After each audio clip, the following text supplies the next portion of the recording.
Salut à toutes et à tous, ici Samael, on se retrouve pour un petit tuto sur World of Warcraft sur le Décatank. Donc voici mon petit Décatank, hein, il est... Voilà, la transmo est moche, mais bon, j'ai la flemme d'aller en chercher une autre. Allez, on rentre en jeu.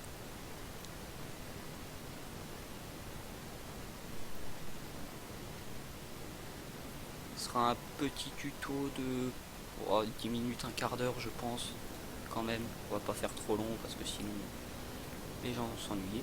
Ah, je suis en spécialisation 1.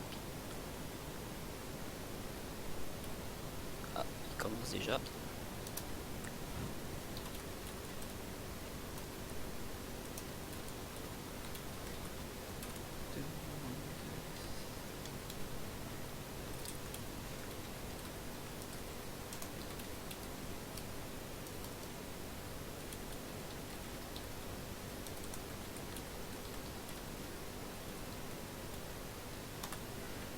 Voilà, ça c'est fait. Donc on va juste dire bonjour à la guilde. Voilà. Alors le Décatank, on va commencer par les stats. Donc faut pas prendre mes stats en considération correcte vu qu'elles ne sont pas tout à fait au top, hein. Je ne suis que 708 level. Je fais un petit tuto pour vous montrer ma façon de jouer. Après je sais très bien que ce sera peut-être pas la meilleure, qu'il y aura beaucoup de Décatank qui ici regardent cette vidéo vont me dire ouais mais tes stats elles sont nulles, ton stuff il est nul et tout ça. Moi je dis chacun joue de sa manière, après si c'est pas la bonne, faut toujours orienter les gens pour les aider. Alors au niveau des stats, beaucoup de Décatank vont dire c'est la maîtrise en priorité. Eh bien c'est faux. Ce sera la frappe multiple. Pourquoi la frappe multiple comparée à la maîtrise? Eh bien parce que la maîtrise elle vous fait un bouclier de 1% de maîtrise est égal à 1% de bouclier est égal à un bouclier égal à 1% des soins reçus par votre sort frappe de mort. Mais si vous ne vous soignez pas avec la frappe de mort, votre bouclier ne servira à rien. Plus vous aurez de frappes multiples, plus vous aurez de chances de faire proc un deuxième soin sur la frappe, avec la frappe multiple qui augmentera les soins reçus. Donc votre bouclier sera plus puissant. Ce que je peux vous conseiller à la rigueur, c'est d'essayer d'équilibrer frappe multiple et maîtrise. Arriver à un cap de 50-60% de frappe multiple et de maîtrise en même temps, ça peut déjà être pas mal et ça peut vous sauver les fesses pendant un bout de temps. Frappe multiple maîtrise, de l'armure bonus sur les pièces qui peuvent en contenir. Comme vous pouvez le voir, moi j'ai déjà quelques pièces héroïques, le reste c'est du PVP, on va pas se mentir. Donc vous pouvez vous dire qu'avec mon e-level et mes stats qui sont un petit peu pourris, je ne dois pas tenir très bien en PVP, en héroïque pardon, et pourtant je tiens assez bien. Je prends des claques très chères, mais j'arrive à les remonter en vie. Ensuite, avant de parler du cycle, on va parler des talents. Donc en talent, premier talent, je vous conseille le parasite de peste. C'est un sort qui vous permet que quand vous utilisez poussée de fièvre, vous pouvez consommer les effets vous pouvez consommer les maladies sur votre cible pour vous régénérer 2 runes. 2 runes qui vous seront bien évidemment utiles pour balancer tous vos sorts. Ensuite, purgatoire, ça c'est même pas discutable. Ça peut vous empêcher de mourir et de claquer un battle rest pour rien. C'est très utile. Sur cette ligne là, il n'y a pas franchement de talents qui sont optis pour du PVE. L'asphyxier ne sert à rien, c'est plus pour du PVP où on va, s'il lance un heal, l'empêcher de se déplacer. L'engelure ne nous sert à rien, je vous expliquerai pourquoi plus tard. Donc il nous reste que l'avancée de mort qui peut faire un petit bonus passif assez sympa, même quand on l'utilise sur certains boss où il faut se déplacer souvent, c'est très utile. Ensuite nous avons le drain sanglant qui est obligatoire. Les deux autres sont bien dans la mesure si vous arrivez à les maîtriser. La corruption runique, bof. Hein, ça vous donne, vous avez 1,5% de chance par point dépensé de puissance runique d'augmenter votre vitesse de régénération des runes de 100%. C'est bien, mais ça l'est pas aussi, ce n'est pas aussi bien qu'on le pourrait le croire, parce que ça augmente votre régénération des runes. Au clair, vos runes se régénèrent plus vite, tandis que Drain Sanglant vous active des runes en runes de mort. Runes de mort qui sont équivalentes aux 3 runes. Une rune de mort est égale à une rune de sang, de givre ou d'impie, au choix, suivant ce que vous utiliserez. Ensuite, le pacte mortel, hein, c'est le seul à prendre. La conversion, vous en avez besoin pour votre voile de mort. Le siphon mortel, vous avez besoin de vos runes de mort pour faire vos sorts. Donc le pacte mortel, c'est le seul. Ensuite, là, ça reste au choix. Donc la plupart des chevaliers de la mort tank utiliseront l'emprise de fiel sang, qui est très pratique. Hein. Vous ciblez un ennemi, vous paquez tous les ennemis dessus. C'est très pratique. L'hiver impitoyable, lui, reste pratique dans certains packs où il vous faudra CS un maximum. Sur les ZAD de Velari par exemple, vous prenez un DK qui a l'emprise, un autre qui a l'hiver, c'est parfait. La terre, elle sert à rien. Ensuite, sur le dernier palier de talent, la peste nécrotique ou la profanation sont conseillés, le souffle l'épate franchement. Comme dit, vous consomme des points de runique, vous en avez besoin pour votre voile de mort. La profa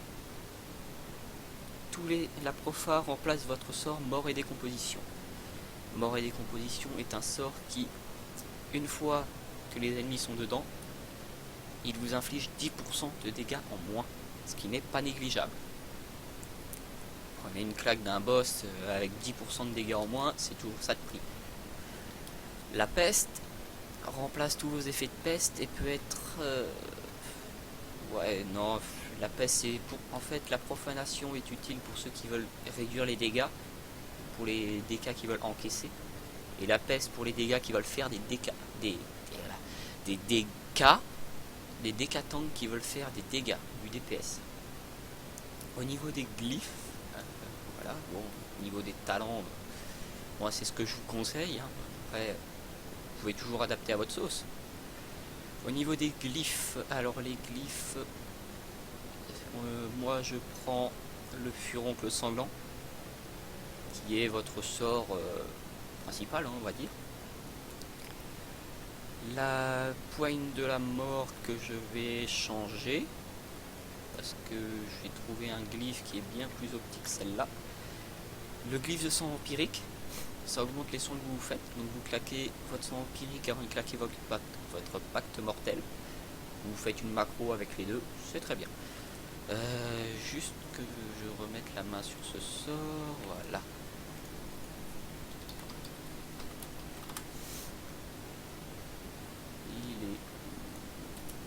On va taper le nom en entier.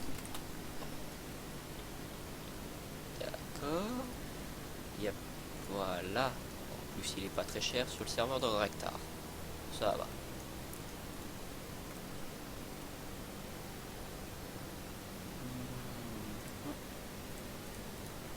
Ce glyphe là vous rend votre poussée de fièvre instantanée, mais avec une contrepartie, c'est qu'il vous coûte désormais 30 points de puissance unique. À la rigueur, 30 points de puissance unique, vous me direz, c'est pas encore trop grave. Vous balancez un furoncle sanglant, une frappe de mort à la rigueur, et c'est bon, vous les avez. Il est très utile. Ensuite, pour les mineurs, vous prenez ce que vous voulez. Les glyphes que vous voulez.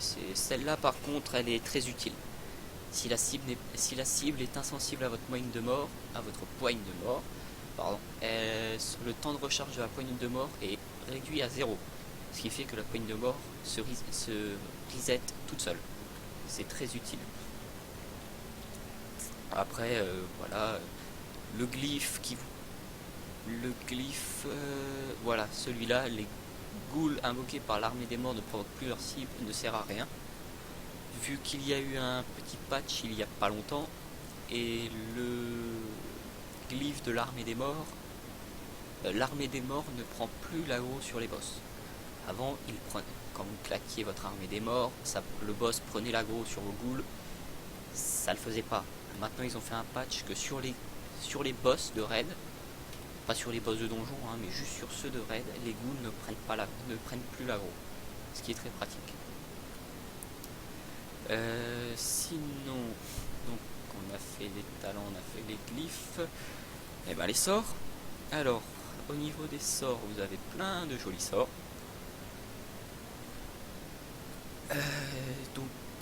Le sort, il est où? Il est pas là. Le sort faucheur d'âme, vous l'utilisez, même s'il n'est pas très, même si beaucoup de décatants pensent beaucoup de décats en général pensent que ce n'est pas un sort très très utile. Il est plus qu'utile en décatant, vu qu'il vous permet de faire des stacks de votre frappe de mort. Je viendrai au stack de frappe de mort un peu plus tard. Donc utilisez. Ensuite nous avons le furoncle sanglant, qui là n'est même pas négociable, c'est obligatoire. C'est votre seul sort que vous devez spammer dès que vous le pouvez. Ensuite nous avons la frappe de peste et le toucher de glace. Les décatants qui utilisent ces deux sorts là, j'ai juste 3 mots pour vous. Allez vous pendre, c'est tout. Car en plus de consommer des runes impies et givre, ils peuvent vous consommer des runes de mort. Une rune de mort, vous en avez besoin. Donc ces deux sorts là, vous me les dégagez de votre barre de sorts. C'est même pas négociable. Ensuite nous avons bien évidemment le bouclier d'os, à essayer de garder tout le temps sur soi. La frappe de mort, donc la fameuse frappe de mort qui va vous soigner. Quand vous utilisez furoncle sanglant et le faucheur d'âme, vous avez un passif, si j'arrive à lui mettre la main dessus, je sais pas s'il est dedans en fait.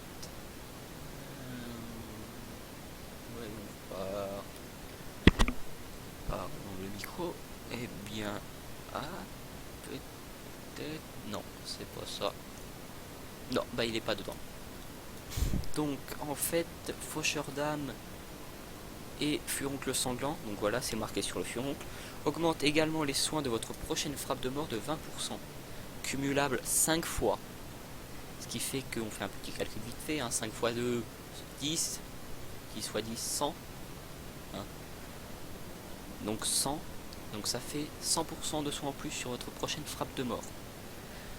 En sachant que avec le 2 pièces, le 7 DK de la citadelle en 2 pieds augmente les chances de procurer une charge avec votre furoncle et votre faucheur d'âme de 25%.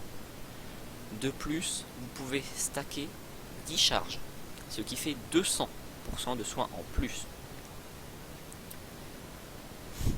Voilà, donc on va dire, allez, on va faire un petit calcul avec de la frappe. Si vous avez beaucoup de frappes multiples et que vous atteignez vous arrivez à atteindre les 10 stacks parce que vous prenez pas trop de dégâts, vous allez vous faire, allez, on va être gentil, un petit, allez, à 1 million de points de vie rendus.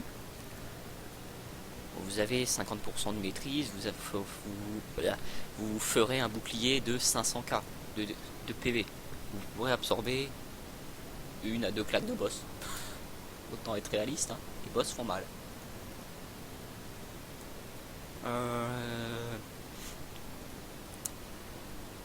Donc au niveau des sorts, voilà. Le voile mortel qui est à utiliser assez souvent, même dès que vous avez de la puissance runique. Mais pour le voile mortel, je vais vous mettre je vous en parlerai un petit peu plus tard. Et la fameuse profanation ou mort et décomposition si vous l'avez utilisée. Après, forcément, la poigne de mort pour prendre l'aggro à distance, le sombre or pour reprendre l'aggro sur des boss qui vont taper tes copains et que la poigne de mort n'est pas disponible. Le parasite, si vous l'utilisez, très utile. Et puis je crois que c'est tout. Ouais, voilà. Au niveau du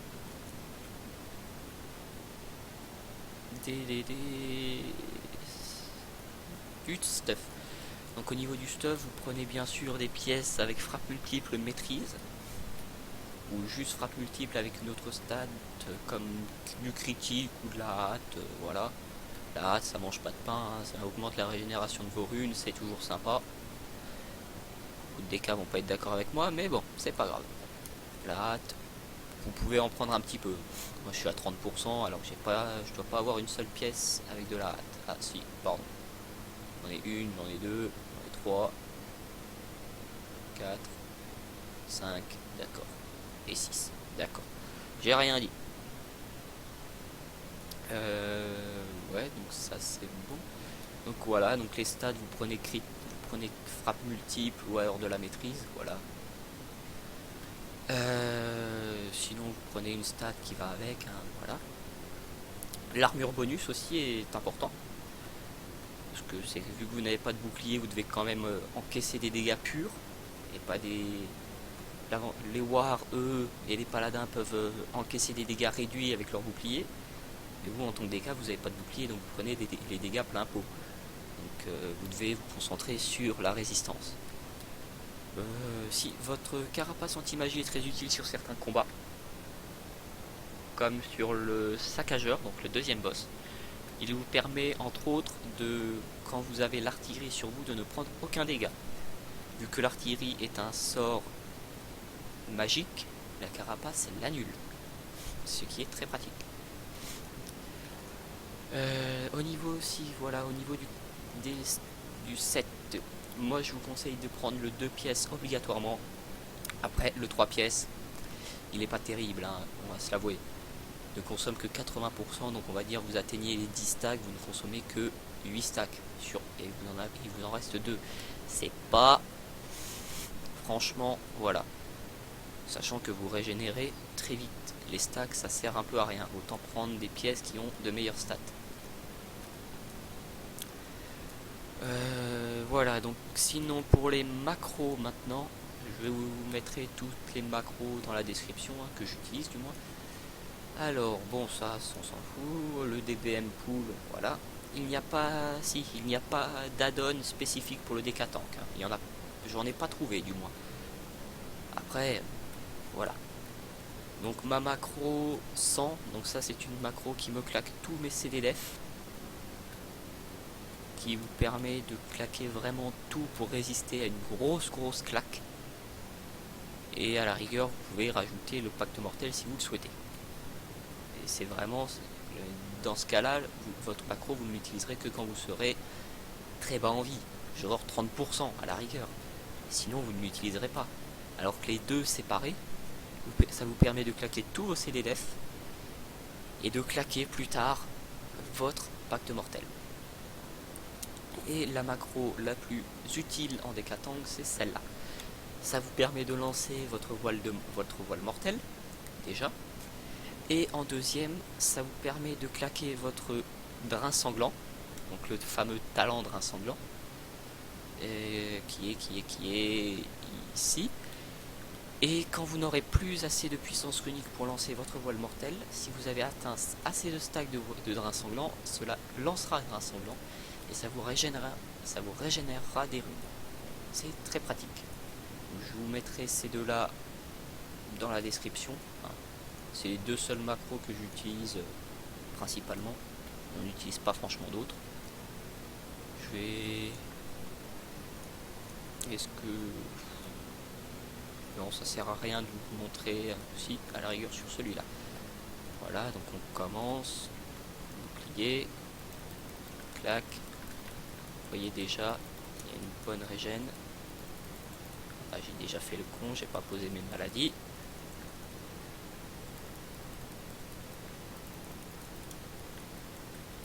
Vous voyez déjà juste 200% de soins en plus.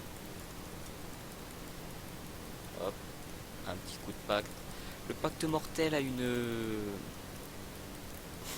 petite défaillance, on va dire. C'est que en échange de 50% de vos PV, il absorbera 25% de soins rendus. Vous voyez, c'est assez facile de jouer le décatanque. Après, il faut arriver à le jouer. Ça, bien sûr.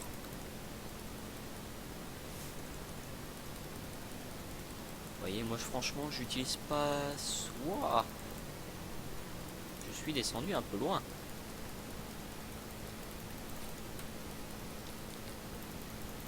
Donc là, vous voyez le petit trait qui part sur les autres. Là, c'est mes maladies. Et j'ai eu mal. Eh, mais en fait, il fait mal ce mannequin. C'est pas possible.